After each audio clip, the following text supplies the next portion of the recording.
Already আমরা কিন্তু গণভবনে ঢুকে গেছি। গণভবনে ঢুকে এসে লাস্টে আইছিলাম, অল্প কিছু পাইছি। আর যারা প্রথম আইছিল AC, fridge, TV, air cooler, মানে যা আছে, আই হাই হাই, মাল তো কঠিন একটা পাইছে। ঠিক আছে, সব লয়ে যাইতেছে। দেখেন দেখেন অবস্থা। আমার একটা বন্ধু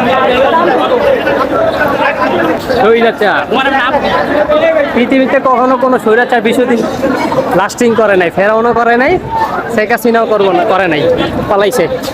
বাপ বেটির একই দিনে পতন হয়েছে। ইনশাআল্লাহ আল্লাহ আমাদের সহায়ক হয়েছে। এই শেখের বেটির হাতে লক্ষ লক্ষ মানুষের রক্ত লেগে রয়েছে। দেখেন